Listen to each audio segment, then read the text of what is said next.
घनमूल के सवालों पे डिस्कस करेंगे और जानेंगे कि किस तरीके से हम इन सवालों को आसानी से लगा सकते हैं। ठीक है, देखिए एग्जाम में घनमूल के सवाल एक न एक आपको मिल जाते हैं, लेकिन अगर आपको इसकी शॉर्टिंग पता होगी तो बहुत जल्दी आप इसका आंसर लगा सकते हैं।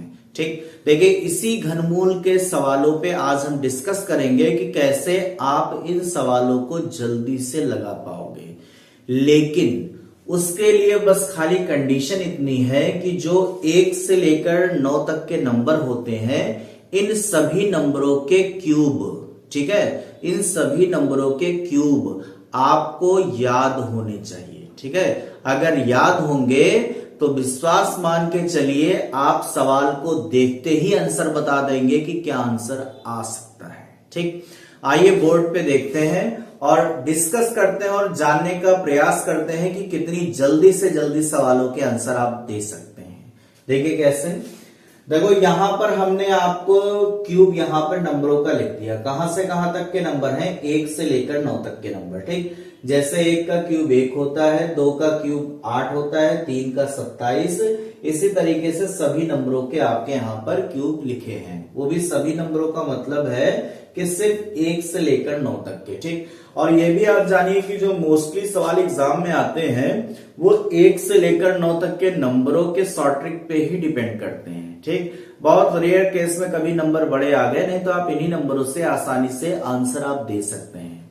ठीक, जैसे कुछ एग्जाम्पल आपके सामने देखिए, यहां पे हमने दिया है, लिखा है घनमूल 2197। आपसे पूछा गया भाई इसका घनमूल क्या आ सकता है। ठीक है, तो देखिए इसको कैसे आप आसानी से चेक करेंगे और लगाएंगे, इसको ध्यान दीजिएगा। देखिए सबसे पहला स्टेप ये है कि आप ये लास्ट का नंबर चेक करेंगे। ठीक, लास्ट में कितना है? 7 है। अब आप ये चेक करिए कि कौन सा ऐसा नंबर है जिसका क्यूब करने पर लास्ट में 7 आता है। तो अगर आप ध्यान से देखेंगे तो 3 का क्यूब करने पे आखिरी में 7 आता है। क्लियर? तो मतलब जो आंसर आएगा उसके आखिरी में 7 होगा, ये तो पक्का है। सॉरी, एक बार दोबारा ध्यान दीजिएगा। देखिए यहां पर अगर नंबरों को ध्यान से देखेंगे तो 3 का क्यूब करने पर 27 आता है, मतलब लास्ट में 7 होता है। ठीक, मतलब ये क्लियर हो गया कि जो आंसर आएगा उसके लास्ट में 3 होगा, ये कंफर्म है। ठीक, क्यों? क्योंकि 3 का क्यूब करने पर ही लास्ट में 7 यहां पे आपको मिलता है। क्लियर? अब शुरुआत वाला नंबर कैसे चेक करेंगे? देखिए शुरुआत वाले नंबर को चेक करने के लिए आपको बस खाली इतना करना है कि आपको ये जो लास्ट के 3 नंबर है इनको हटा देना है। एक बार दोबारा सुनिएगा। देखिए लास्ट में 7 था तो आपने चेक कर लिया भाई 3 का क्यूब 27 होता है, मतलब लास्ट में 7 आता है, तो जो इसका घनमूल आएगा उसके आखिरी में 3 होगा, ये कंफर्म है। ठीक, अब इसके बाद क्या करना है, ये जो लास्ट के 3 नंबर है इनको आप हटा दीजिए। ठीक, शुरुआत में कितना बचा भाई? 2 बचा। मतलब ये आपको सभी सवालों में यही प्रोसेस अपनाने हैं, मतलब लास्ट के 3 नंबर आपको हटाना है और शुरुआत वाले नंबर से आंसर आप गेस कर लेंगे। कैसे? अब सुनिएगा, जैसे क्या बचा है? 2। आप अब चेक करिए वहां पे दोबारा, भाई 1 का क्यूब 1, 2 का क्यूब 8। अगर देखा जाए तो ये जो 2 आपका है, ये अगर देखा जाए तो 1 और 2 के बीच में ही तो है भाई। 1 का क्यूब 1 हो गया, 2 का क्यूब 8 हो गया। ठीक, तो अब यहां पर आपको अगर जल्दी गेस करना है तो क्या करेंगे, आपको हर समय कम वाला नंबर लेना है। तो यहां पे कम से कम क्या है? 1 है, तो यहां पर 1 रख देंगे, मतलब इसका जो आंसर आ जाएगा वो 13 आंसर बिल्कुल सही होगा।